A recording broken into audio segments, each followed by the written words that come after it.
Yeah.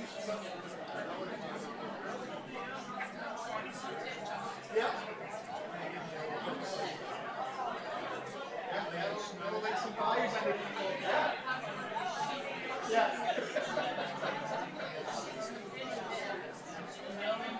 Yeah. Yeah.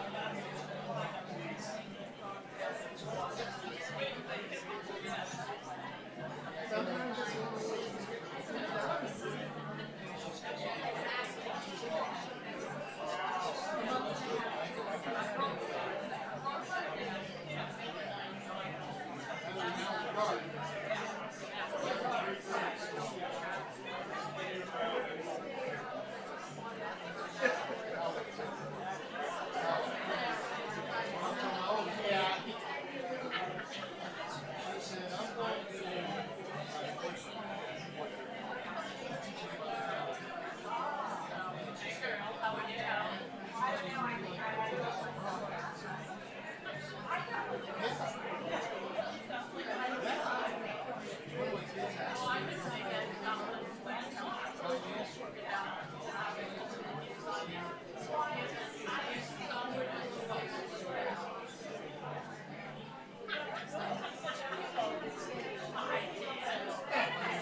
Hello and welcome to the Stonington Opera House. You know, if there was a little more pink or sequins out there, I'd think it was another showing of Barbie or Taylor Swift or something. Anyway, it's great to see so many friends and neighbors, not just in the audience, but they'll be up on the stage tonight. I'm really excited about that. For those of you who don't know me, I'm Pam Duell. I'm the Interim Executive Director for Opera House Arts. Quick sound check. Can everybody hear me okay? Great, thank you. So, welcome, and welcome to Talk of the Towns. Tonight is the first in a series of discussions about contemporary issues that affect all of us in this amazing place we live. But before we start, a few quick notes. If you need to step out before the discussion is over, please use the back entrance so as not to interrupt. And in the event of an emergency, exits are at each side of the back of the theater and also through the front. I always wanted to be a flight attendant. We also ask that you please silence your phones. Quick notes, we've got a bunch of really fun stuff coming up. Tomorrow night, Frank Gottwald will guest host our open mic night. These are free, so come play or come be an audience member. The events are always free. This weekend we'll be showing Priscilla, the story of Priscilla and Elvis Presley, which should be pretty cool. And our holiday concert will be coming up on December 16th, and thanks to the W.F. Whitman Foundation, tickets are only $5. Also, catch Jimmy Cook, and I think I just did catch Jimmy Cook. I heard him. Jimmy's going to be our next trivia night guest host, so come check that out. Also, Island Women Speak will be in its 6th year here this coming January, so please mark that on your calendars. You can check our website for all of the events. This year's topic is a hot mess, and wait until you see who's coming to talk about that. Way more in the works. Check out the website. Thank you so much for coming. Boy, you know, it's great to have so much support from people in, not just on the island, but also all over the peninsula, and that's true tonight too. So thank you for making the trip over the Scary Bridge, and thanks for being here. So I also want to thank the town of Stonington for organizing these events. We've been having some fun working on some new collaborations and thinking of ways to keep businesses open on the island. So please support anybody you can that's striving to stay open, the restaurants, the stores, the Opera House, and please buy local as much as you can. Keep the dollars on the island for as long as we can. So that sounds a little like economic development, so without further ado, I'd like to introduce somebody that really doesn't need an introduction at this theater. She's the person, along with her partners, who restored this place and really brought it back from certain death, and is now with us as the Director of Economic Development here in Stonington. I'd like to welcome Linda Nelson.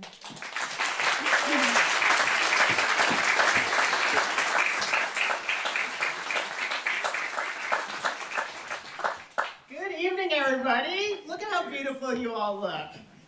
All right, well, as you heard in this incarnation, I am the Economic and Community Development Director for the town of Stonington.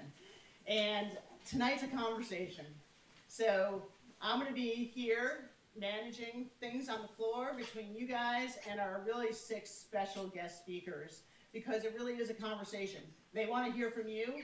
You want to hear from them. There's a whole lot of important stuff for us to talk about. We are so lucky to have the support of these individuals, but also of their organizations. So before we begin, I have a few thanks, and then we're going to show a 2.5-minute animated short. And we're doing that because I'm a big believer in icebreakers, right? And in funny things, and in art, and the way art changes the way we think about things. So we thought we'd start with just a little 2.5-minute animated movie, because it'll change our brains and get us ready for talking about things, okay? So I want to thank first our partners for this particular talk tonight, the Maine Center for Coastal Fisheries. Really important community partners for the town of Stonington, and of course to the Opera House for hosting. Been fantastic, and doesn't the place look great? Nice job, you guys. It looks fantastic. Yes, thank you. It looks fantastic. And then to the Island Institute for sponsoring this series. Everything does take some money and some support, and it was lovely to have a regional organization jump in and say this series of conversations in these communities is important. And having all of you show up tonight emphasizes that importance. So thanks to you all for coming, and thanks to them for sponsoring this for us. It really does take a community to address the challenges we're going to be talking about tonight. They are giant ones, and they can really feel overwhelming. They can feel like things out of our control. So part of the reason to have this conversation tonight is to bring us together in a room together where we can just talk about it and where we can think through problems together. Because face to face and being in the same room and breathing the same air is a whole nice way to solve problems, and we come up with better solutions that way. So we're hoping that this conversation series, which will, as Pam said, will continue with 2 more of these in 2024. We're going to do one on the really, and I think we're going to get more people than we have tonight for this one, on reduce, reuse, recycle, and compost. Because we live on an island, and even if we didn't live on an island, waste reduction is a huge, critical issue for our time. Like, huge, and you'll learn more about it when we do that one. And then we're going to do one on how do we do workforce housing in these beautiful historic downtowns, all up and down the coast of Maine, right? It's a whole different kind of situation than in a city or in other places. We've got all this beautiful historic housing inventory. How do we think about it? How do we think about our downtowns? How do we think about housing? How do we think about increasing the inventory for people that really need to live here year-round and work here? So those are coming up. So final shout out to Coldwater Seafood. Okay, we are a fishing town and our seafood is fresh, and we have a fishing processor in town, Coldwater Seafood. All of those mussels and the salmon tonight were donated by Coldwater. Please do support them. A lot of people sometimes don't even know about them. They have a good retail operation going up there on North Main Street. Please, Coldwater Seafood, they were very generous with their support tonight. If there's still mussels and salmon out there when you leave, please feel free to grab some more. And finally, how many of you listen to Talk of the Towns on WERU radio? Anybody? Yeah. So, y'all thought I stole the name, and you're right, I did. But I'm friends with Ron Beard, and I thought he had retired, right? So, and when I realized he hadn't retired, I called Ron, and we had one of our typically great conversations, and he was like, well, you know, you give a little plug for the radio show. He said, actually, the New Yorker never came after me, because I called my thing Talk of the Towns, and it was after the New Yorker column. He said, so I'm not going to come after you, but make sure people know we're still doing this once a month. So on Wednesdays, second Wednesday of the month at 4 o'clock on WERU Radio, Talk of the Towns, he has civic conversations like this, only on radio. And the coolest thing is that this conversation tonight is going to be repeated in January on his radio program. And we're going to collaborate on the other conversations as well. So after you see them here and participate in them here, if you want to listen to them again, you can tune in to WERU Talk of the Towns Radio. So I think I began by saying that these are huge issues. Sea level rise is threatening to flood not just our wharves and our roads and our Main Street, but our sanitary district pumps and our well water. And this is not just a town issue, it's your well water too. It's your shorefront too, as you all know. It's your flood insurance too. So this is a huge issue for individuals and for municipalities. What is that word? Plus the Gulf of Maine, I hope you all know this, is warming faster than almost any other body of water in the world. This is our beloved Gulf of Maine right out here that we are on, that our fishermen fish in. So what does that mean for species migrations, for new species? And finally, the increased storms and winds and the power outages that we will experience as a result of those are another huge issue. It's a social issue, It's a community issue, it's an economic issue.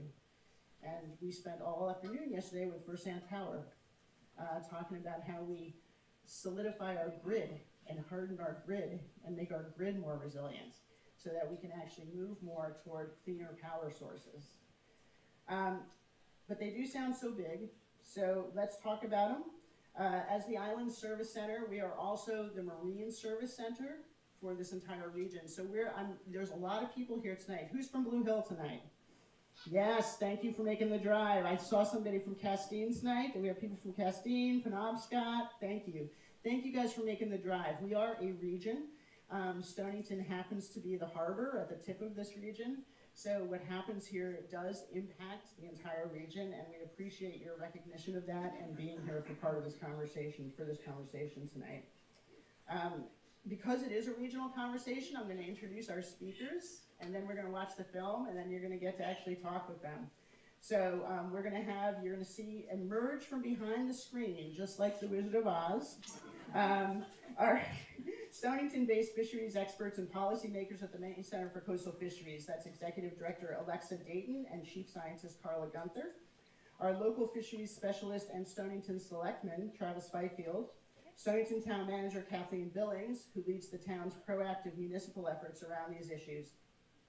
So because it is a regional, we're also really happy to include and to welcome, and we give thanks to them for coming down tonight, Carl Wilson. He is the Director for Marine Science from the Department of Marine Resources, and Susie Arnold. She is the Director of the Island Institute Center for Climate and Community. So the big question we're going to ask tonight, you can think about it while you watch this little cartoon. How do we create resilience for our fishing communities in the face of sea level rise, warming, and more severe storms? Okay, Josh, here we go. Thanks, everybody, for being here.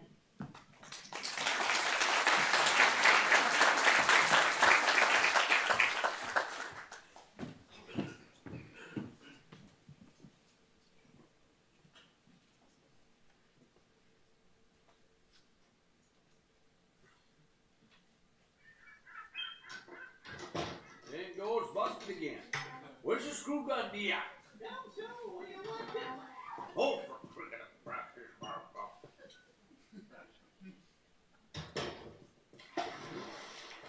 Hey, you get back here.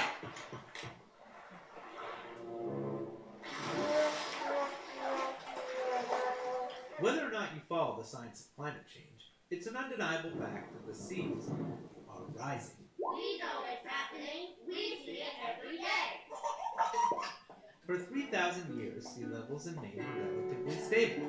But then, in the 20th century, as more and more greenhouse gases began to accumulate in the atmosphere, the seas began to gradually rise, and in the last 20 years, the pace of sea level rise has accelerated to almost double that of the past century. You see, when we burn coal, oil, and natural gas, excess emissions in the atmosphere act like a heat-trapping blanket. This blanket prevents heat from escaping the Earth's surface, raising the temperature. As the Earth heats up, glaciers and land-based ice sheets begin to melt, releasing trapped water from land into the ocean. And as the oceans warm, they actually expand. Well, ain't you looking rugged? You been working out? Just warming up, buddy. Intermediate scenarios for Maine forecast nearly 2 feet of sea level rise in the next 30 years. By 2100, 4 feet, with an extreme scenario of over 11 feet. In many areas of Maine, we already experience high tide flooding that will become more frequent as the seas rise. With the current projections, today's high tide will become tomorrow's low tide. So whether you live in southern Maine,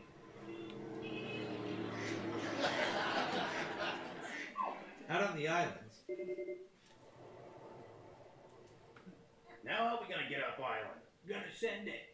or down east, Ain't it a little early to hitch up the plow, dear? Well, I'm just plowing up the seaweed guy. rising oceans threaten to destroy homes and valuable coastal infrastructure, putting working waterfronts at risk, causing flood insurance premiums to skyrocket, lowering property values, and costing communities millions of dollars. That's why we must do everything we can to protect our coast and work together to make our communities more resilient in the face of climate change. Making critical infrastructure more resilient using living shoreline techniques to preserving and protecting existing wetlands and creating sensible zoning ordinances. Sea level rise is happening, and we've got to be prepared. To find out more, visit www.islandinstitute.org.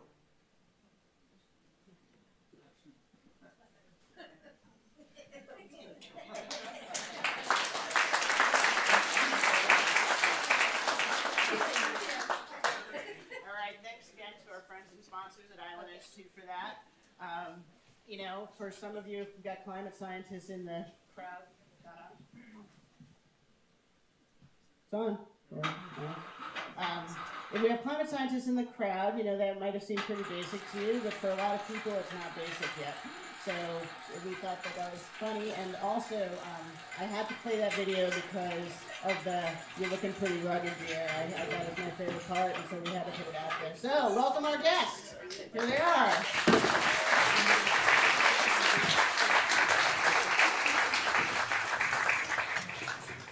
You guys look as fantastic as those animations. Oh no, I'm sorry, you look better than those animations, of course. Silly me. Yeah, pretty rugged though. Looking pretty rugged, Carl. All right. This is a real conversation. So you guys get to talk and ask questions. We ask you just to be respectful. Try not to interrupt people. If you put your hand up, I'll recognize you. If I don't recognize you, you can stand up, and I'm going to pass mics around so people can hear what you have to say as well, okay? But in the meantime, we thought that we might start today with Travis. Travis, thanks again for being with us. We know you just came in. And because Travis is really on the front lines. You know, he's got a long-time family fishing business on a wharf on Burnt Cove. It's one of the roads we're working on saving from going underwater. And I just thought, you know, to start with, like, what's the what? What's happening? What are the fishermen saying? What's Travis saying? What's he doing? Travis, tell us. And do you have mics? Did they give you mics yet? They didn't give you mics. Hold on here.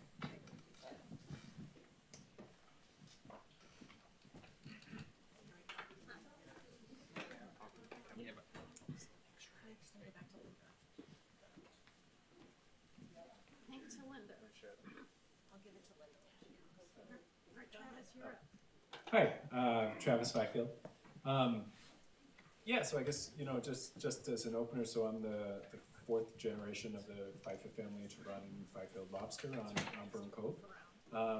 We have recently completed a massive rebuild of our main buying wharf, mostly to accommodate for sea level rise.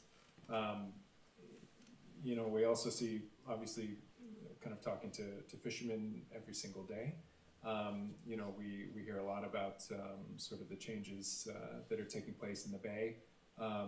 It's a lot of, you know, from the fishermen, it's a lot of anecdotal, you know, sort of situations, a lot of anecdotal kind of evidence. But you know, the one that sort of sticks out in my brain the most is sort of and probably a lot of folks, you know, who fish in the bay will know a lot about sea squirts. You know, we see a lot of these things coming in on the traps now, sort of on the wharves, and you know, and the warming Gulf of Maine really sort of plays, you know, kind of into the expansion of these creatures, which actually probably a lot of, you know, Carla and sort of other scientists can probably, you know, speak a lot more to, you know, kind of down the line, but yeah, I think that there is, you know, a lot of concern, you know, both the infrastructure side on the shores in terms of storm tides, rising sea levels, and then also, like I said, sort of on the fisherman front, you know, in terms of how species are changing out in the bay, you know, sort of where species are located, you know, other things sort of colonizing the bottom. Hey, and Alexa, you were telling me something about that was surprising about the impact of sea level rise on our fisheries, which include our clams. So tell us about that. Thanks and hi everyone. Good evening. It's so good to see so many faces here tonight. So I am not a clam expert. I'm just going to preface that. But one of the things you may have noted in the film that we saw, which I think is does a great job of teeing up some of the solutions as well as some of the issues we're facing. But one of the notes was tomorrow's low tide is today's high tide. So imagine what that might do to the flats that do require that they be not submerged at some point. So again, as those flats potentially are submerged full time, we will lose a lot of our valuable species. So how do we think about that? Again, the living shoreline is definitely an important construct. Is there a place for us to retreat? Is there a place for us to really build out future habitat? Think ahead a little bit. That's something we as humans don't do as well as we'd like to. But in this case, it's really important that we start to think about that. And we can do it progressively, but it is important that we start to take action.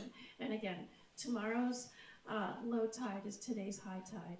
And if you were here last few days, last week, I saw high tide like I haven't seen in a while. Kind of got my attention.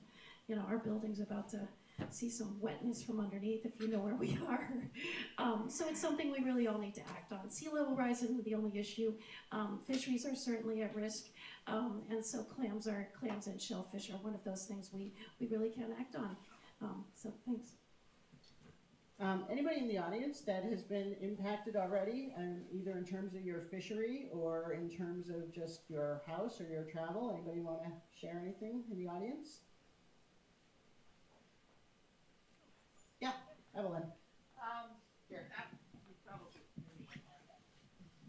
Just in talking about clams and sea squirts and whatnot, how are we doing with green crabs?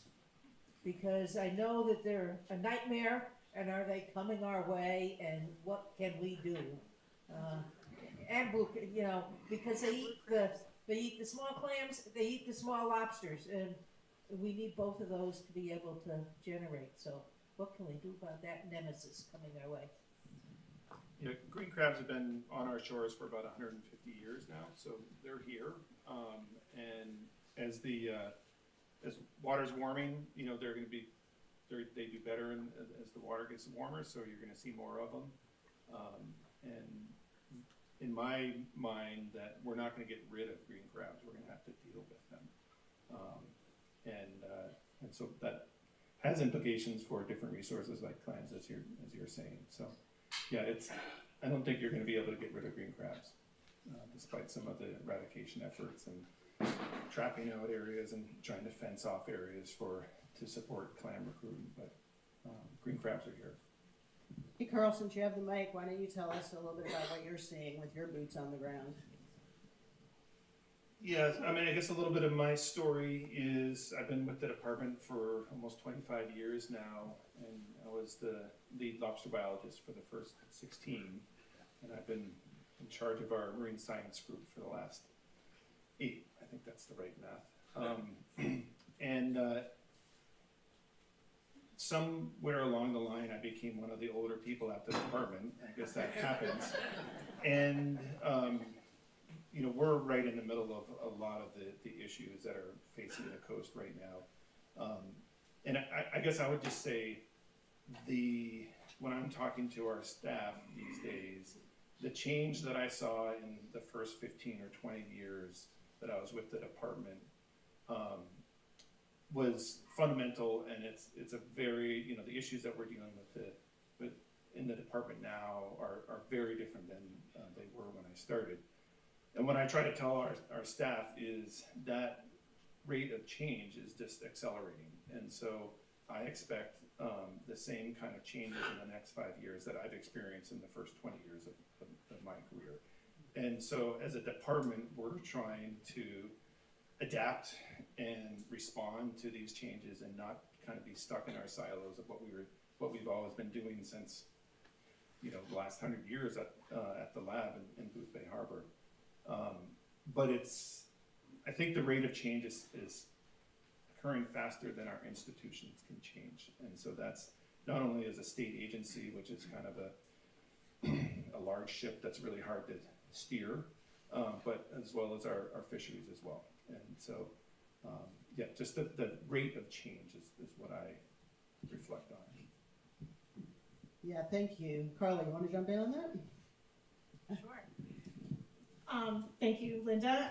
So I think that it's a really important piece that Carl just mentioned. I think he benefits from his long time at the department. He also benefits from an understanding academically and probably personally from his father about the understanding of operating at smaller scales, and that change can happen in a very small scale, and that kind of this ecological knowledge that fishermen and resource users bring from their observations at those local levels translate up to the large scale average in different ways.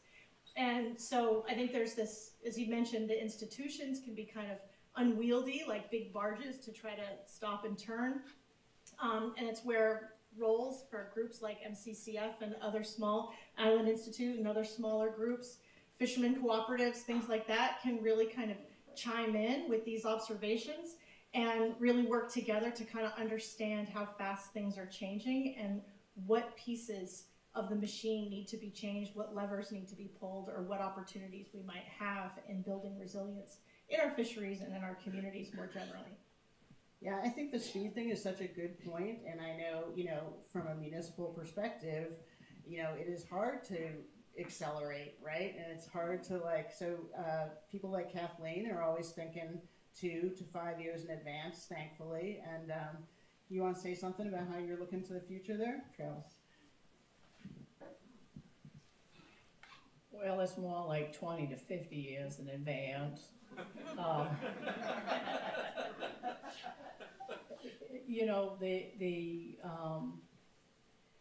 From the town's perspective, probably Stonington, and there's other towns too.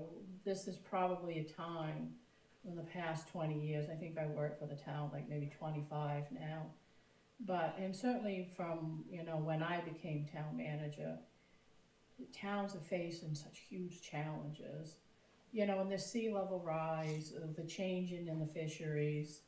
In Stonington itself, we're kind of unique because we have, a whole bunch of, infrastructure, town-owned infrastructure, along with our own, working waterfront, all of our lobster dealers and everything else. And, they're all going to be facing tremendous amounts of dollars to try to be able to become more resilient.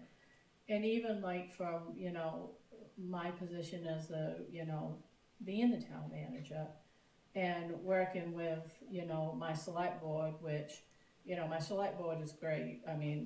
Sometimes I wonder why they tolerate me, but you've got a lot of energy and a lot of ideas, plus also too, I'm really lucky because I get to work with a lot of people, MCCF, we can't do everything that there is, the Island Institute. So they help us with things. DMR, they gave us a planning grant, so I've been working with Melissa. We can't do these things without partners and stuff because it is so overwhelming what is coming to us. And, no other town managers have had to face what we are. It's not only the working waterfront, it's the roads. We have Lobster that needs to go, and if you, need to think about your pier 50 years from now, we're lucky. It was a solid infill pier, we can build up on it. Same thing with Hagen Dot. When we did that, it's a solid infill.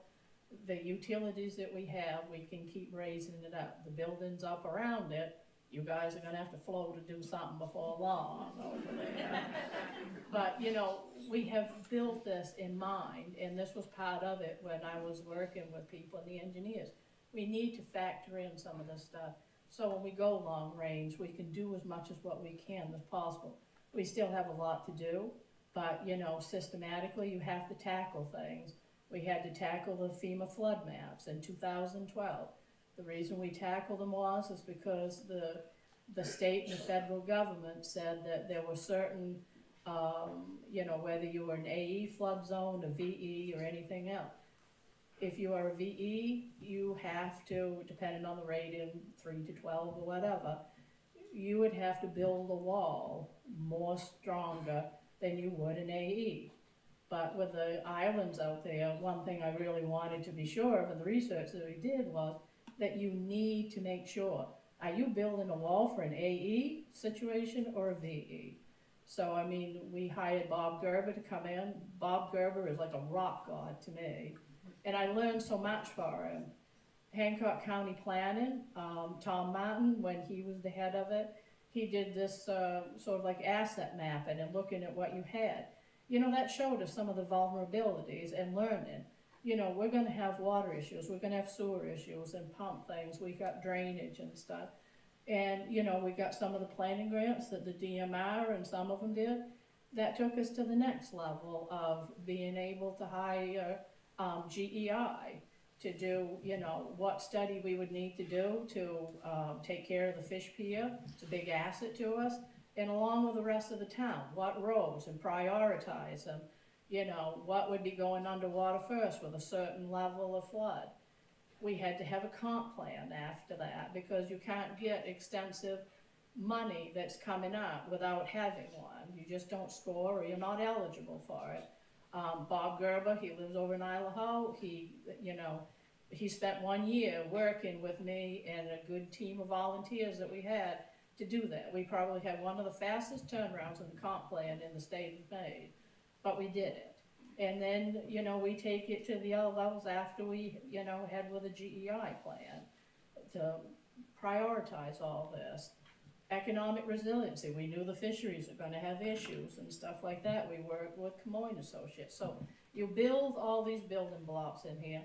The other thing is too, is I've always told any of the funders that, whether it's Island Institute, the other ones that, you know, have participated, whatever we have or we learn, we will, you know, gladly share with the other towns that surround. We're going through the same thing on either some level or another with them. Whatever we know or learn, we will share with everybody else. So I've always been really transparent and always really, you know, it's not just us, it's thinking of the others because they play a part in this also too.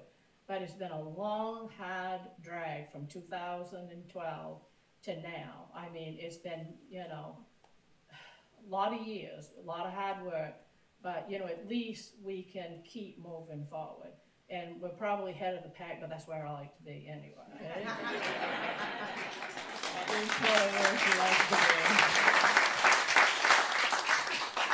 So Kathleen mentioned our economic resiliency strategy. There's some one sheets out on the tables about that to give you just a sample of what that is. This conversation tonight is actually part of that resiliency strategy because it does take all of us to be in conversation to make some of this stuff happen. And so we actually built that into the resiliency strategy. So there's the one sheet and has the link to the full report for those of you who are like gluttons for data punishment. Full reports on our website. But I wanted Travis to have you dig down a little more based on what Kathleen just said. You know, just tell us a little bit more about the wharf you built and why you had to build, you know, how high you had to raise it and why you did it the way you did it and what were you looking at? Yeah, so we ended up raising our wharf to what came up about 16 inches. It was above you know, kind of the flood stage for the most part anyway, but sort of planning for you know, kind of future sea level rises and storm inundations.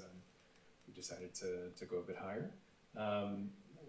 You know, we also built it in such a way that it was much more sort of repairable and you know, if sea level rise ends up, you know, sort of being accelerated or anything, you can, you know, things can go up a little easier even than they used to.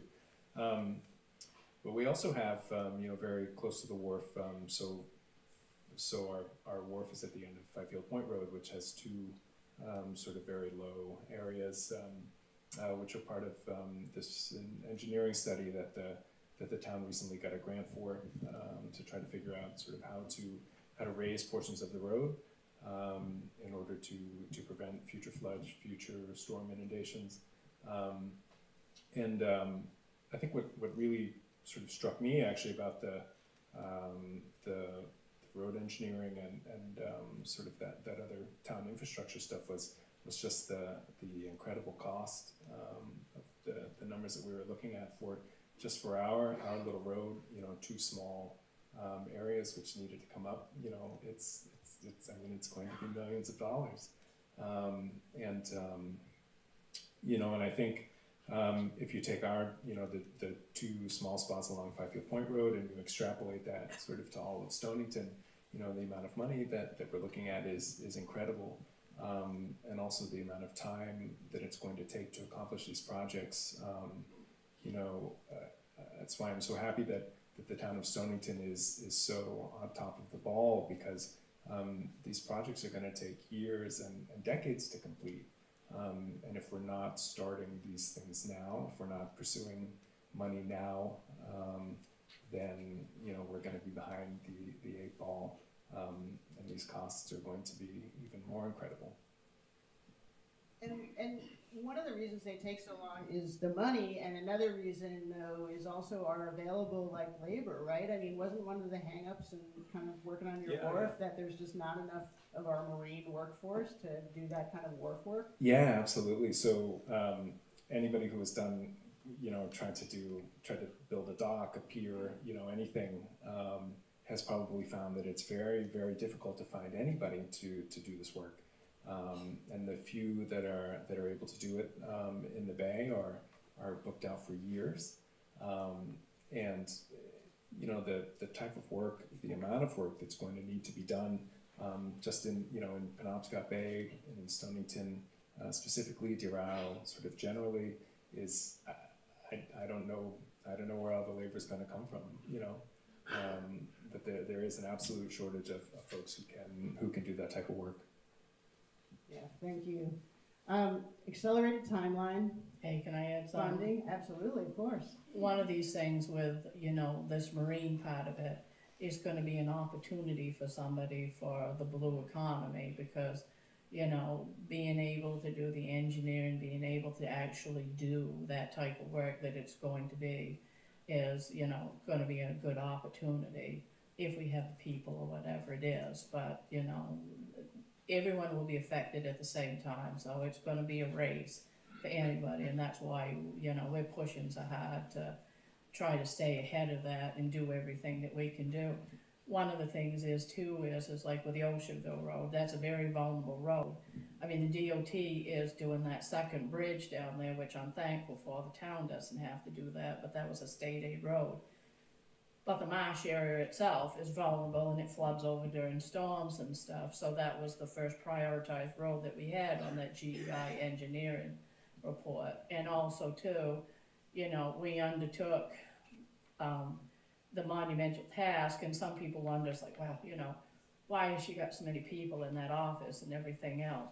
But to take on the millions of dollars worth of work that we will end up having to do, you have to have the staff for it.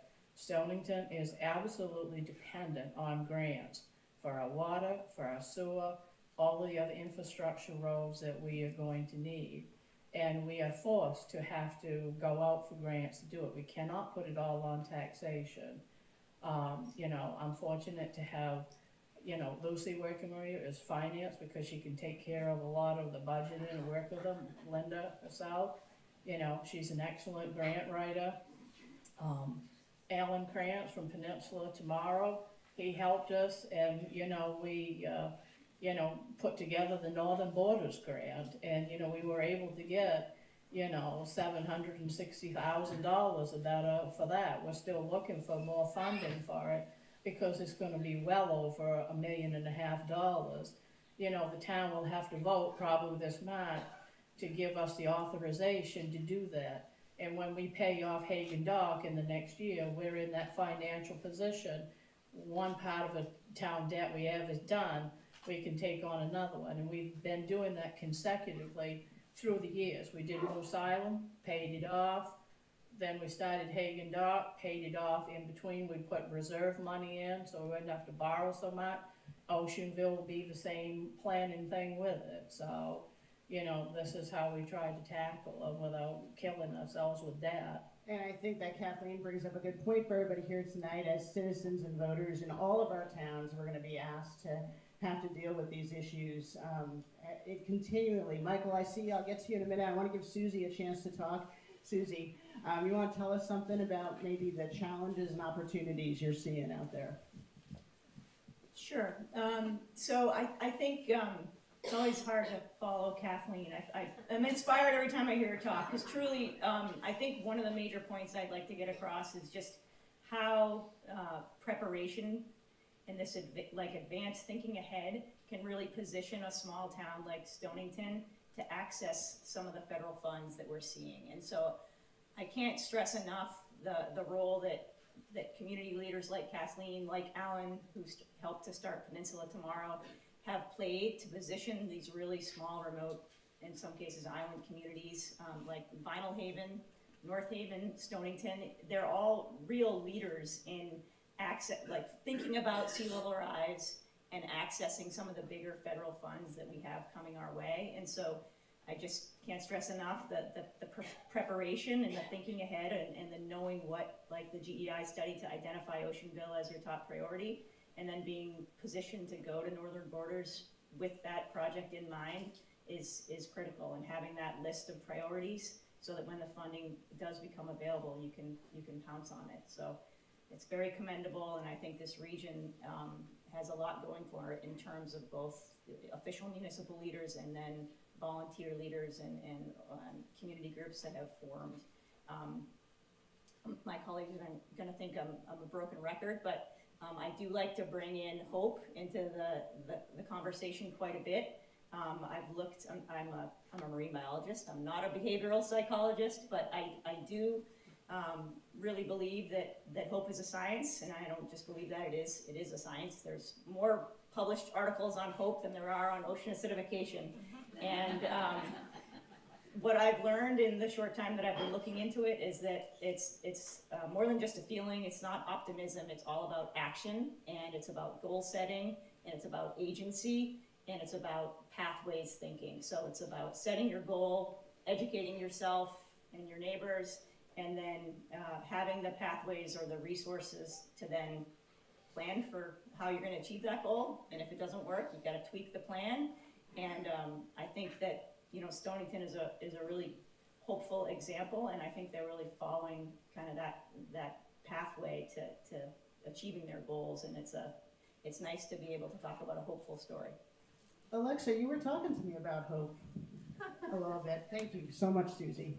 But tell me what you were saying about hope.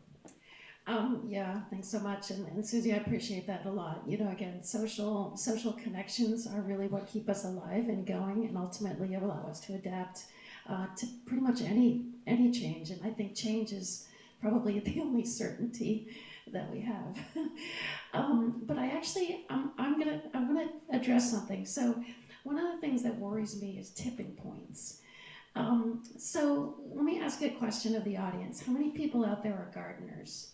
You a gardener? Oh, look at this. Okay. So you know when the frost hits, right, and your plants aren't put away, they're toast. They're not coming back. So no matter what the average temperature was that year, the minute you hit that threshold, that tipping point, you're done. So what do we do as gardeners? Okay, so I was a botanist. I really enjoyed, you know, grafting techniques, hybrids. I did roses. So I used tools and techniques to ensure that my plants actually could live longer, and they could actually sustain some of these thresholds, and we could actually, you know, work with the adaptive nature of our biological environment to really think ahead and again, adapt as we saw change. All right, now let's look at fisheries for a minute, right? We have wild fisheries. They're adapting and they're changing. We also have tools out there that allow us to adapt those fisheries as they change before us, just like a gardener. So whether you think aquaculture is a fish pen setup, it may not be. It may be a tool or a technique, just like a gardener has in their toolkit, to help their flock and their crop adapt to those new and oncoming stressors. So I think we need to look at our fisheries portfolio in a really broad way and consider how we adapt not just the individual species and whatever may be coming or threatening the things we really care about. How do we adapt those things? How do we deploy our full toolkit? And how do we give ourselves permission to innovate? Because ultimately that's where the hope really comes from. And then working together to see what works. If it didn't work, try something new. But we keep going, right? And that's what makes us strong, and that's what I think is really binding in the Maine culture and in the fisheries. So That's my version of hope. Oh, thank you so much. Thanks to both of you for talking about that. It's really, really good to hear. Michael, you have a question in the back? Yes, so Stonington is in the process of buying the Oddfellows Hall, which is right on the water downtown. And given the challenges we're facing in the next 20 to 50 years, are we putting ourselves, well, two questions. Are we putting ourselves in financial jeopardy by buying a structure that's right on the water? And the second question is, since we're in a fisheries discussion, how does the Oddfellows Hall protect our fishermen specifically? It was unclear to me how that point. Thank you. Yeah, great question. Thanks for asking. Actually, Carl is here. We got a shore and harbor management planning grant from the DMR for this very purpose. Kathleen, do you want to talk about that at all? Do you want me to talk about it? No, sure, I can answer your question. I mean, actually, we're not buying the Oddfellows. We got a congressional spending, what's the last? Oh, we got an earmark. Yeah, see, we got an earmark Congressionally for designated it. spending, and I should have made a shout out. We have congressional delegation people here with us Yeah. tonight. We really appreciate Zach from Jared Golden's office and Kelly from Senator Collins' office. Thanks for being with us tonight. I know that really made that purchase of that, waterfront, happen. Also, Maine Coast Heritage Trust, they donated another $80,000 to that. So the only thing that the town will end up probably putting in is something like between $20,000 and $25,000, for it, which we have in a waterfront reserve. But I mean, the property itself, I mean, it is something that we can take and jack up. Many of these other buildings around here are probably gonna be doing the same thing for a number of years, so that's not anything that I'm worried about, with it. But also too, I mean, it was a purchase that was a strategic thing that, it was not gonna be going to somebody else who was gonna take and, put a short-term rental in or have their own private dock that was gonna be competing or impeding navigation for our fish pier. Our fish pier is, one of the crowning examples that we have for working waterfront here and providing access. And the Oddfellows has that same potential. And also too, I'm working with the Army Corps of Engineers because we have a federal channel that's in front of it. They're gonna be working with us to make sure that we can dredge or either expand that potentially possibly. And also too, it opens up us to being able to offer more for, skiff, for fishermen, recreational, because our public landing is not able to handle the demand of what we need. So we're always looking forward to be able to doing it. We're, putting money aside for dredging, so we can work more to be able to, expand the public landing, be able to do the Oddfellows and, make the waterfront way more useful than what we have. But, losing it, that parcel and the Oddfellows, I have to give them a lot of credit because, they could have put it on the market for a lot more money than what they sold us. But frankly, I mean, they didn't want to do it and look like the assholes of the world. That was their thing. And we did private negotiations for it. And, like it or not, they were a group that did the right thing. They didn't have to. They said all they wanted was get enough money to build the lodge. They put a lot of sweat equity in it, and this is the way we have to move this world. It's not all about money. So it's for people in the audience who don't know, the Oddfellows is adjacent to our commercial fish pier. And we have very limited skiff space that we're hoping to expand for the fish pier.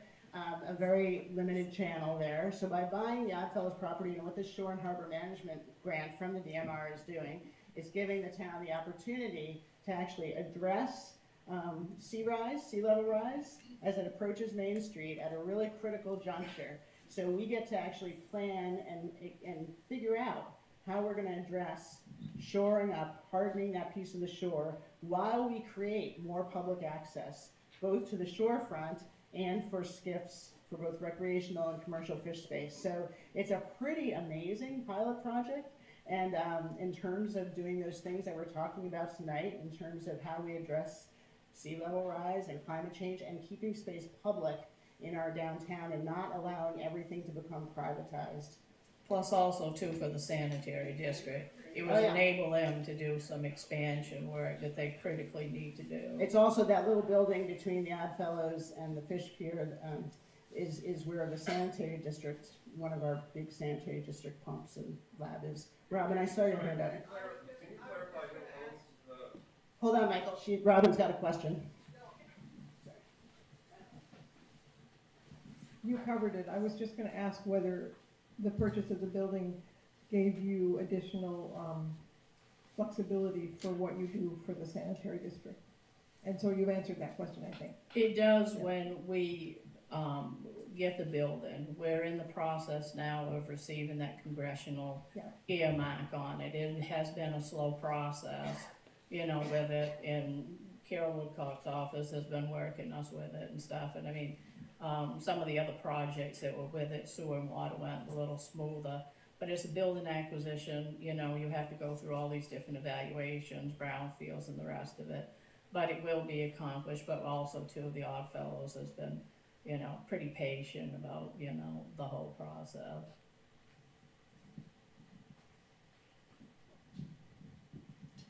Thank you. Question for anybody on the panel, really. Feel free to introduce yourselves if I don't call you out by name. Thank you for the reminder. Mike Steinhardt. The lobster industry has long been a source of great pride for this town and for the region, for many towns, and continues to be and long will be. Be interested in everyone's take on some of the newer efforts at diversification in the fishing industry, such as scallop farming, oyster farming, both environmentally and economically. What do you think about those efforts? Let's start on one end. Go for it. Nice try.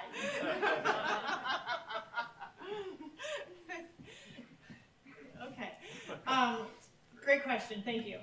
So I think there's, you know, I'll piggyback off of some of what Alexa was riffing on earlier. So I think aquaculture to date has been considered as a diversification effort, hoping, I think in large part, that it would either kind of be an augmentation to the lobster fishery, that it would be, you know, separate individuals maybe participating and creating separate businesses that were all contributing to the seafood economy. And then the big threat to the lobster fishery, you know, came up, and climate resilience, and et cetera, et cetera. And I think there was a big push. There's a lot of federal dollars, a lot of communication efforts to try to convince fishermen that this is, you know, go into aquaculture, transition to aquaculture, add it to your portfolio. I don't know that all aquaculture businesses lend themselves well to being a coupled kind of effort with lobster fishing practices in particular. Some do, some don't. I mean, like Theo has tried with kelp being a winter thing, thinking, okay, winter fishing, you can work on the kelp, let that happen, and it would be kind of a counter season to the lobster fishery. We've run into some market problems and things like that with the various aquaculture products. Not all of them have enough market to receive our potential of development. So I think we still have to figure out the dollars and cents. We have to figure out what sort of appropriate capacity for development is. I mean, each one of the species, and whether you're talking about vertically integrated, where you have kelps and shellfish and finfish, I mean, which isn't really anything we're talking about here in Maine quite yet. But I think there are all kinds of things that we need to still be looking at. Aquaculture does not hold a silver bullet to transitioning fishermen away from lobster and filling our economic hole that will come at all. And so we need to be thinking of aquaculture, I think, not separate from our wild capture fisheries.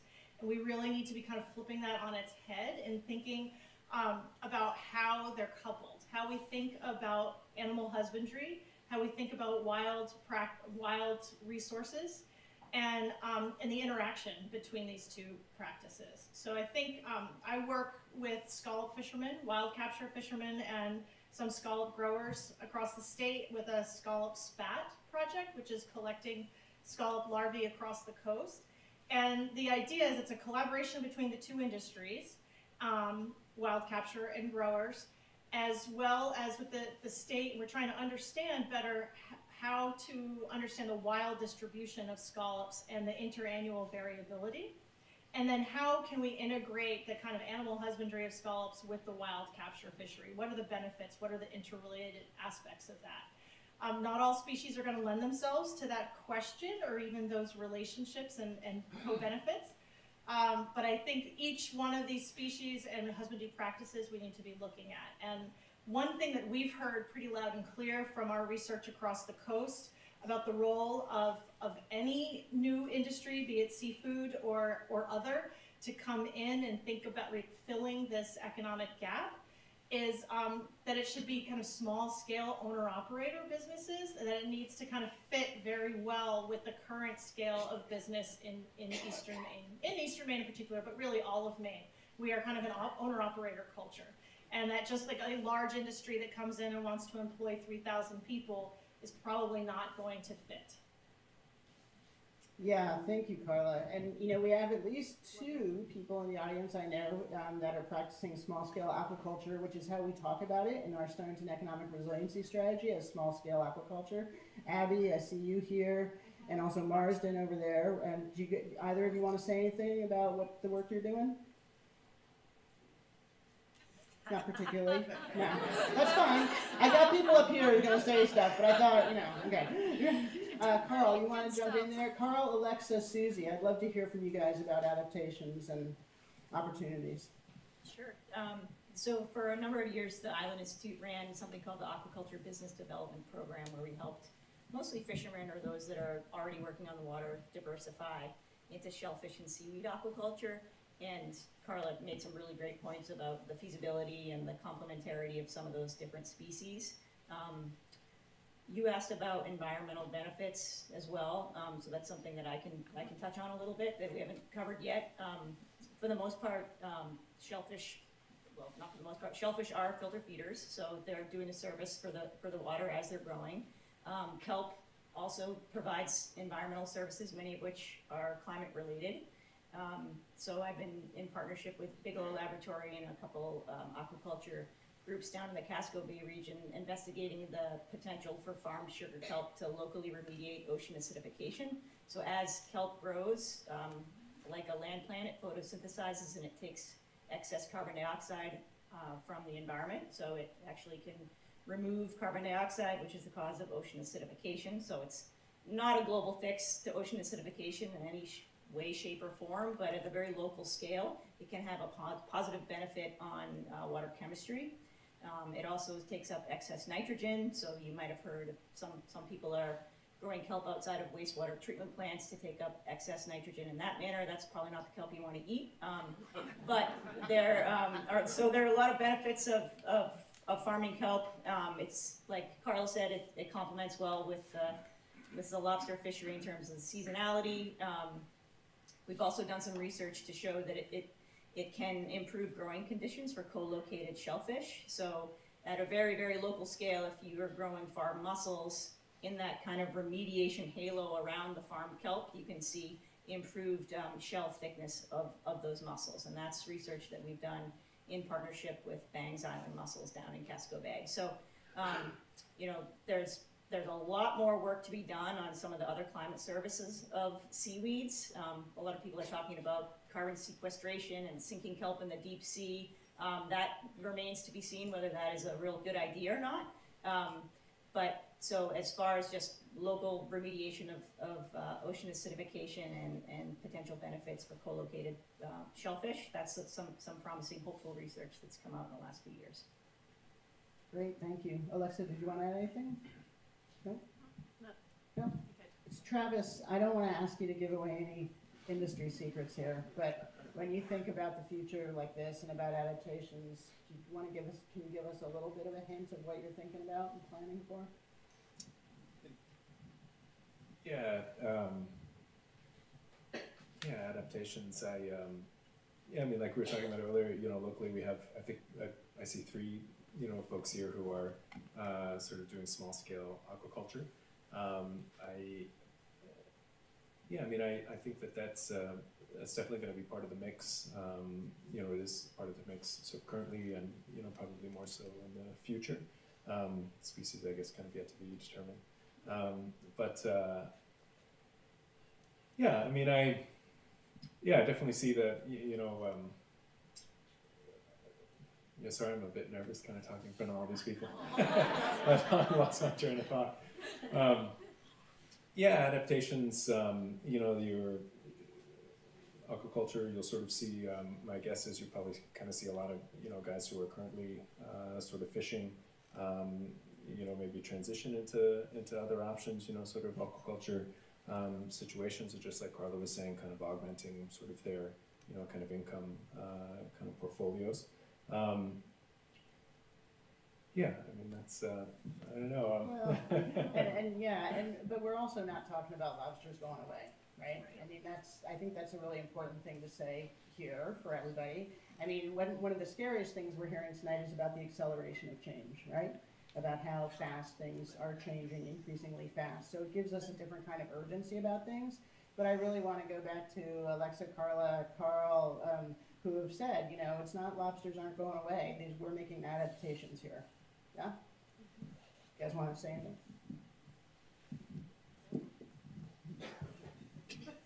I mean, when I started with the department, landings were around 50 million pounds, and people were like, "This is amazing! I can't believe we've seen these numbers," and we doubled that again, in the next 15 years. So it's all about perspective, and you can have a very healthy, successful fishery at half the landings that we have today. And so, we have seen an unbelievable run with lobsters over the last 25, 30 years. One on a worldwide scale as far as success and sustained, increases in landings. And personally, I think we're off that peak. Some of our abundance levels have declined, and so on top of wind, whales, climate change, we also have a gauge size increase coming to the lobster fishery as well. And so those are some biological triggers that have been hit, and we're going to be dealing with that with the lobster industry and the implications of that. But the intent behind that is to try to continue to provide that buffer for that population, which is really what allowed a population like lobsters to expand when the conditions were favorable back in the late 80s or so. So I think you always want to set yourself up for success if you get the chance to succeed. You want to be ready to jump on that, and I think that's a really positive lesson from lobsters, and one that you can see other fisheries trying to do the same thing. So you're building on recruitment success. You're building on favorable conditions. So while we're talking about adaptations, Kathleen, you've already talked about a lot of the adaptations the town is making. Is there anything you wanted to add in regard to adaptations to these circumstances? I don't know, I think we're building as fast as what we can, what we need to. You can't overbuild or whatever it is, you just kind of have to take it. It's like picking Oceanville Road, you know what the vulnerability of that is and your experience, so you look at that. But, I hope other people that, that's in town or in areas that have these vulnerabilities, they think about, being proactive and what they may need to do, and also too, feel like that you can reach out to be able to figure out what is it you may have to do. If there's information that we have to share, we can do that. We try to do a good job of, if we don't have the answers, point to maybe some of the resources that, you do have. One thing also too is like, as far as like Stonington with its fisheries and stuff, I think that there's probably going to be some opportunities for, Stonington has a good name and a good brand. And I think that, there's opportunities for us to be able to do like some, niche seafood type of, products and stuff. And also too, with the fisheries changing, I hope that, we can work in conjunction with the DMR. So if there are opportunities, like for different kinds of fish coming back, you know, they can advocate to, you know, the necessary agencies, because it's not just the DMR that regulates what goes on, but if there are fin fish coming back or something like that, we can do some sort of, you know, hook, you know, fish industry or something, permits for it, that, you know, we have access to be able to do that, because that it will be changing and there will be opportunities, and, you know, we want to diversify our fishing fleet as much as what we can, so that is one thing I'd like to. Yeah, I'll build on what Kathleen's talking about here. You know, I look in the room and I see, no offense, but I see an age group that is generally on the side of older, and we have seen the change personally. So to us, if you've witnessed this change, if you have lived the change, you can feel it. You know it's here, and to you it becomes a crisis, right? So I feel the crisis. I feel like I've been a frog standing in hot water. It's just getting warmer and warmer, and a little bit of embarrassment, like, wow, why didn't I know that before? So to me, it's a crisis. We need to act with a sense of urgency. But my kids kind of grew up with this. They were born into this. And for them, when I talk about crisis, they sort of get shut down. I'm creating a depression that is almost overwhelming for them. They can't interact with that. They don't have the same frame of reference. So I think it's really important that when we talk about change, especially as we look to create hope and create a future for the next generation and the one after that, that we allow them to think of this as a challenge, that this is something that we can surmount. We just have to think faster on our feet, and we're gonna have to act faster and innovate faster and try new things. But at the end of the day, it's still not a crisis because we're still here, right? And I think we have to reframe that away from fear and again back towards hope and opportunity. Not to say, you know, can't ignore the issues, but I really think it's important we reframe the dialogue and reframe the messaging if we are going to advance some real change. You reminded me of something that resonated with me. I was at a talk in Portland, I guess it was last week now, and the speaker said that the climate crisis is a crisis in leadership. We know the answers, we know what needs to be done to mitigate climate change, and it's really a leadership crisis. And I think that here in Maine, we are lucky right now to have a lot of very strong leaders in climate. And here in Stonington, I would agree that that's the same. So I think that's a really hopeful sign. You mentioned social connectedness earlier, and social connectedness is the #1 predictor of hope. So social connectedness is here what we're doing right now. We're getting together and we're talking about what we're going to do about the problems that we're faced with. So I think that, you know, it's important to remember that we have a lot going for us here in Maine, and we have some great leaders, and we can all fill a role in our community that can help us move forward together. Yeah, thank you guys for both those thoughts. Evelyn, do you still have a question? I do. Well, not a comment. You mentioned adaptability, and I think that we have a very good start with adaptability because we are joined together with the other groups and towns of our peninsula, which did not happen very long ago. I mean, we were all in almost isolation. And that's not true anymore because we do have the group that are interworking together on both road issues, causeway issues, road brushes, and getting comprehensive plans for everybody in the group.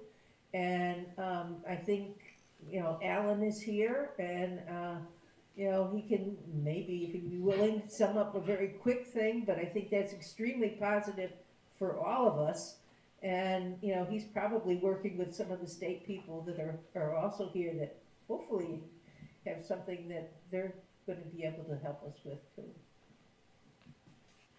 Yeah, one of the important things about this social connectedness thing that we're all doing here tonight is for you to get to know people that you don't know, and for you to maybe see how some of this is working together, right? So, for example, I want to welcome dear old Town Manager Jim Fisher's here tonight. We've got Alan Kratz, as we were saying, from Peninsula Tomorrow, and I saw a hand up over here. Yes. Can anyone tell us what the plans may be for the causeway between Little and Big Deer Isle? You have to go there. Isn't that pending from DOT? Yeah, I'm not sure we want to get micro into that. We've had a couple of separate meetings on that, but what you should know is that these guys are working on it. We've actually been pushing since September of last year to have the Department of Transportation do a plan to raise the causeway. So it takes that long. So when Carl was talking about the acceleration of change, it takes a year to get planning money. It takes another year to do the plan, and then it takes another 2 years to get funding to do any construction. I am not joking, am I? Am I joking? No, but I can say, we collectively with and I'm Jim Fisher, the Town Manager, we have, DOT has designated $300,000 at this point to planning for the causeway, and the Center for Coastal Fisheries, I think, has another $200,000 looking at environmental issues. So that's a $500,000 in planning money, which is, I think, pretty impressive. The cost of construction, of course, will dwarf that.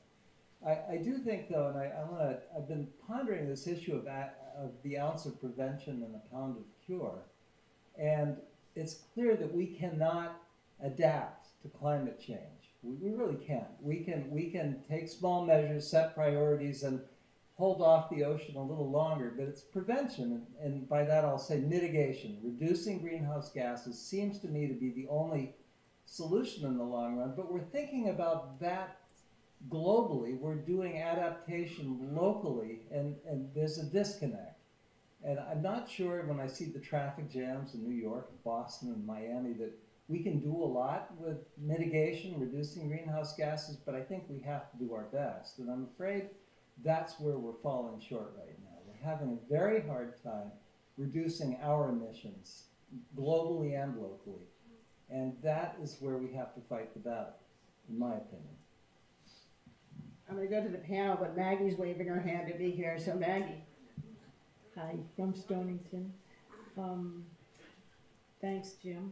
And that's my question is, we all have to give up things, and I don't think we even understand what we might have to give up. Some of our creature comforts. Anybody know what I mean about that? Cars, and yeah, everywhere we go, hop in the car. So some simple things we could do, composting, I think we're gonna get to that, cars. What can we give up? We're gonna have to give up some stuff. Thank you, Maggie. John.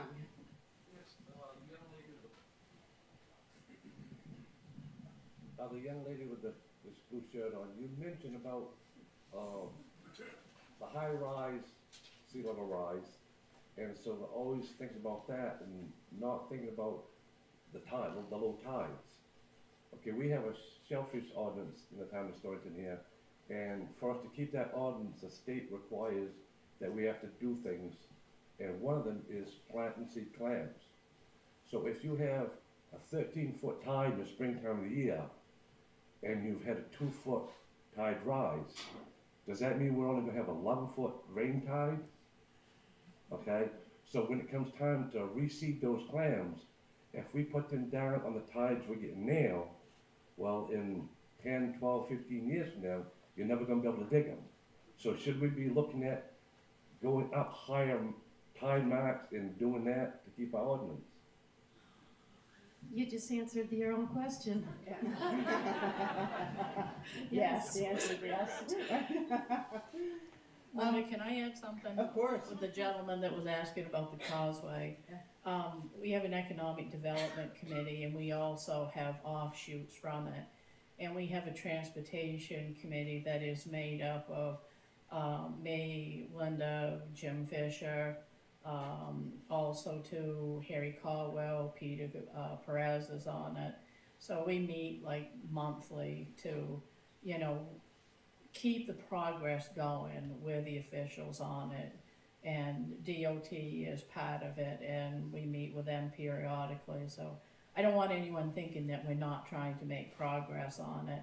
And also too, there is, you know, ongoing discussions with the bridge and stuff, and, you know, I've talked with the governor's office, you know, to try to, you know, raise that awareness that, you know, with the severe windstorm that we had the other day, that, you know, we have, you know, infrastructure that definitely needs some attention. So, you know, the town is part of, you know, a lot of this community, the partnering towns and stuff. We work together, like, to address, you know, fixed 15 row, we used to call it. You know, we're working together with Alan, with the Peninsula tomorrow on the climate change. You know, it's a whole mix of citizens and leaders and stuff like that. And, you know, this is, Evelyn's right, I mean, this is, you know, the first time that, you know, towns, you know, have collectively have tried to make progress and inform each other and work together to address some of these issues. And that's good, because we can't all one do it. You can't. And we have to share those resources and, you know, the volunteers that put the time in it. But we need everybody else too. Maggie's right, you know, we're gonna have to give up certain things also too to try to balance this out. This is all part of this equation, you know, to start surviving this. But we do have committees, and we, you know, do meet. You know, I don't know, we're dying on meetings. We're dying on meetings. And this is a great way, thank you for that perfect segue, to kind of, as we bring this home, this conversation home. So I know, I want to start, so this is the last question that we have, is really like, what can all of you do, right? You've heard a lot about what this group up here is doing and what their organizations are doing. So what can we all do as individuals? And we actually have a couple of other towns here, so I wanted to start for the communities first. People from Blue Hill, people from Brooklyn, anything you want to say about what's happening in your towns? Because we are one region and we are all connected. No? Okay, well, having listened to this tonight, what do you all think you can take from this? Did anybody take an action? And if not, I'm going to turn it over to the panel to give you some. Here you go.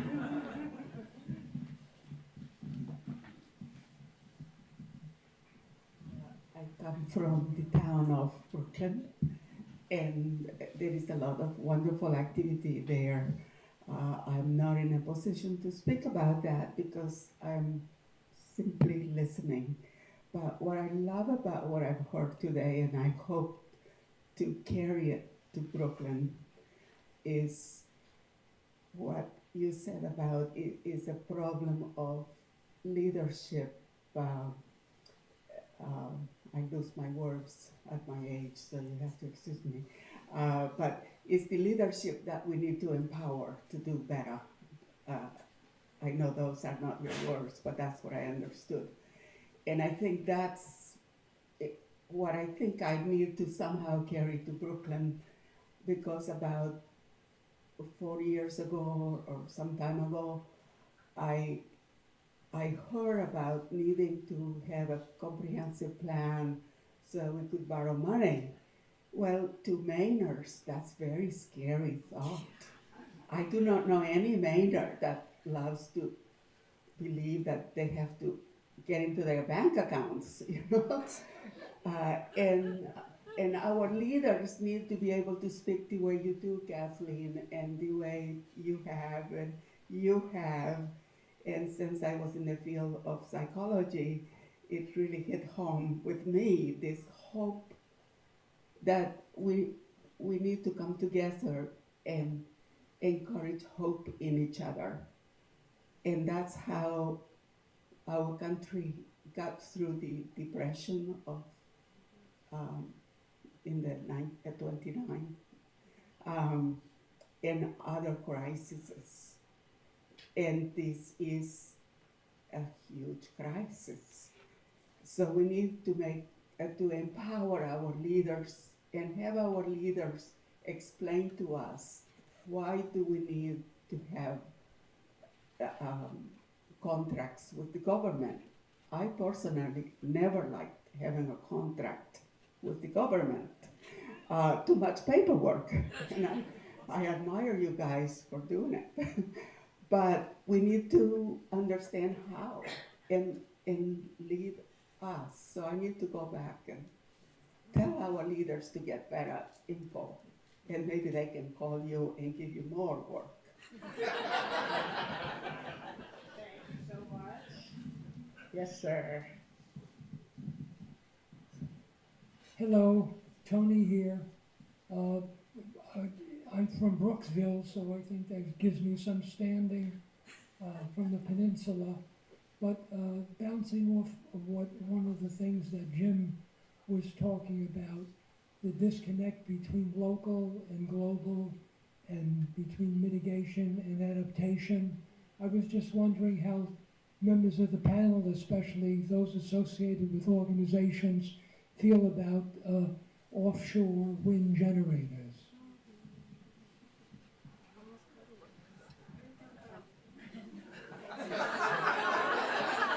Is that the question we want to close on? Almost made it through. Very so close. So close. So close. Yeah. We're Yeah. about out of time now. Yeah. Well, I mean, I think I'll speak as the lead biologist for the Department of Marine Resources in our Bureau of Marine Science group, okay? And the questions that we have had around offshore wind center around what are the impacts to the existing users, if there's a displacement effect, and then what are the impacts around the environmental impacts. You're extracting energy out of the environment in what we now in the Gulf of Maine will be deep water floating structures, and that has not been done off the shores of the United States yet at this point. So we don't understand some of the environmental impacts, and we don't understand what some of the fisheries impacts may be as well. So we're very interested in understanding that, and the state of Maine has moved forward with an application for a research array about 30 miles off of Booth Bay. That's in the leasing process, and so from the state of Maine, it's offshore wind is very much part of the alternative energy portfolio that they're looking at. And as the Department of Marine Resources, we are supporting the governor's office in that effort of trying to, from our perspective, trying to minimize the impact on existing users and minimize the impact on what the environment is. So agnostic to what my opinion of it is, but that is what we're trying to do as a department. Thank you, Carl. Thanks so much. We're going to close. We are. I mean, not just because of that, but that was a nice, very nice answer. Because it's 8:20, and we promise to respect your time, and you've all come together here, and we really appreciate your time and your travel, and you're coming down to Stonington. And so before we close, I want to give everybody on the panel a last shot at saying, what's the one thing the audience can do? You all are doing a ton of work, right? And we got to hear a little bit about some of that tonight. And you guys can follow these guys and see what else they're doing. But if there's one thing the audience could do, what would be your wish for that tonight? Kathleen? I think what you're doing tonight is coming and listening to, the challenges that we're facing. Our jobs in the leadership thing goes a lot easier if people, either attend selectmen's meetings, come to these gatherings to learn. It's not always black and white, but it's very hard for us sometimes to just reach out on social media or the newsprint and the rest of it.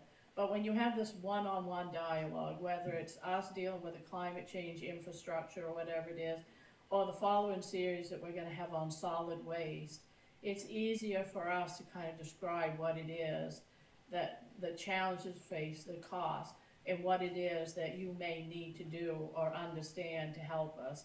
We're doing a town meeting, we're driving 70 articles right through with it. These things here goes a long ways, in my opinion, for me to feel better that we are trying to inform you.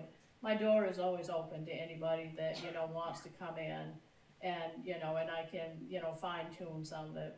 A lot of these things are written words black and white, but it may not be the actual dialogue or the understanding that we have. So that would be my thing.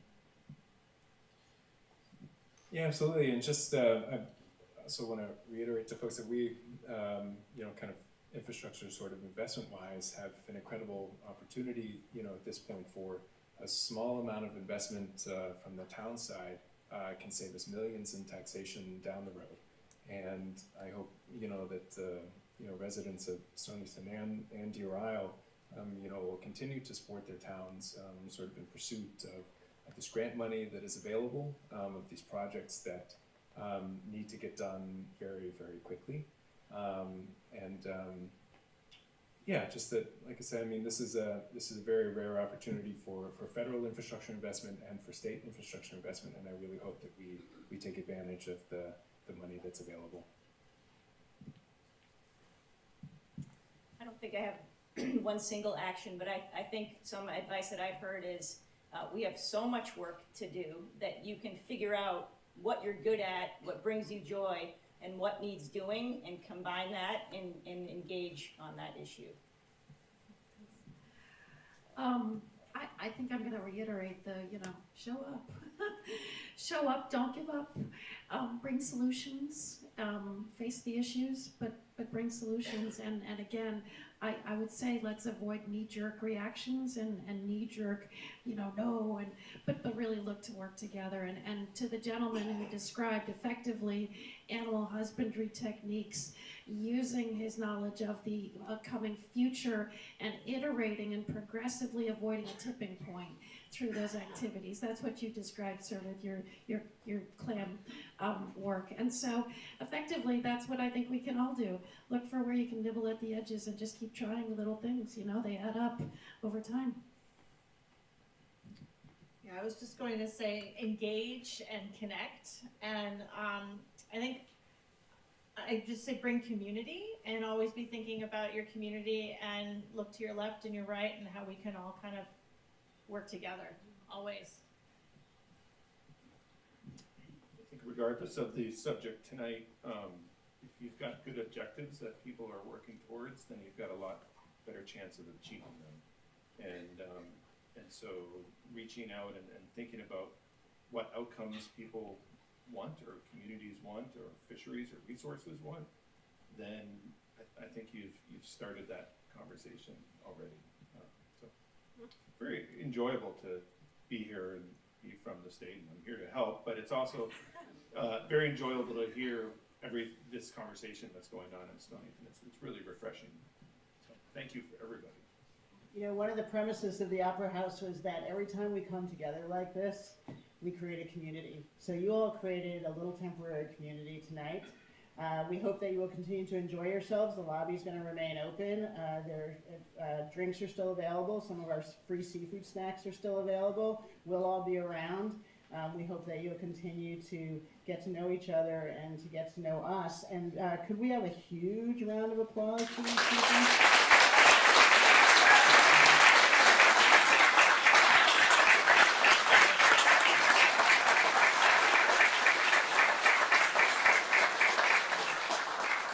That's good. They need a super long round, because not just for what they did tonight, but for what they do every day. So one more round of applause for that.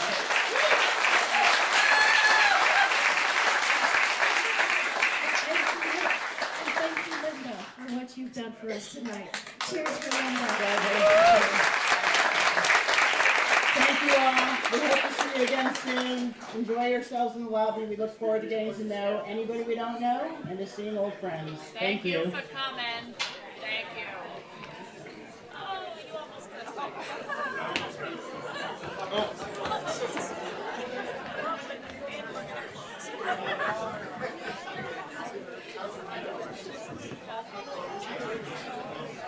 it.